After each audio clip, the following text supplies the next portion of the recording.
যেভাবে ভাবে ये समस्या देखुं लगातार किछि दिन धरी मंडी रे जो अव्यवस्था लगी रही कटनी छटनी कथा कहतु केउठी मंडी खोलुनी केउठी जदि मंडी खोलुची सेठी धान उठाऊ नाहांती मिलर मंडी रे राति राति उजागर रहउचंती चाषी एवं कटनी छटनी कथा सामना को आसुची जदि 7 ରୁ 10 केजी धान कटनी छटनी हेउची ताहाले उठुची धान नहले उठी पारुनी एभली अनेक समस्या रही एफएक्यू गोटे बड़ आड़ एथर करिसंती सरकार ये सबु समस्या को आपण केमती देखंती।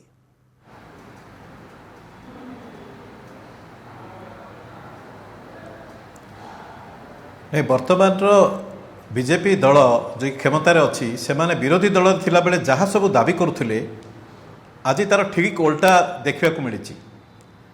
आपण देखंतु मंडी व्यवस्था रे कौन परिवर्तन हैनी।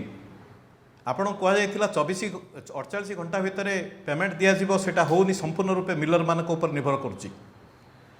आगु बीजेपी कही आसुला जे भारतर कोठी भी टोकेन सिस्टम ना ओडिशा रे कहीं बर्तमान टोकेन सिस्टम होईची एवं टोकेन सिस्टम रे बहुत अव्यवस्था होईची।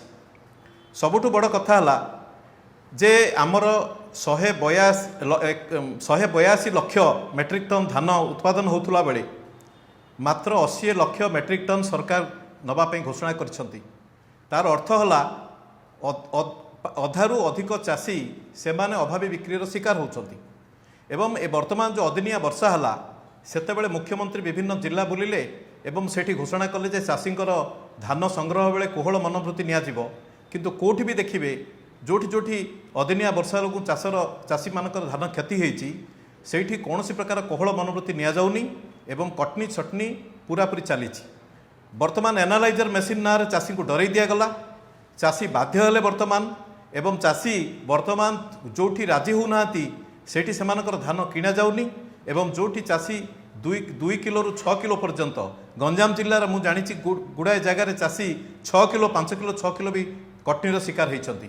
तेणु कटनी छटनी अब्याहत रही बरम आहरी बढ़ी एवं संपूर्ण रूपे धान संग्रह व्यवस्था ओडिशा रे मिलर मान हाथ में पूरापूरी रही एवं सरकार मिलर राजनीतिक दल से मध्य जो मधुचंद्रिका तार शिकार होती चाषी एवं चाषी वर्तमान सबुठु बड़ असुविधार अछंती।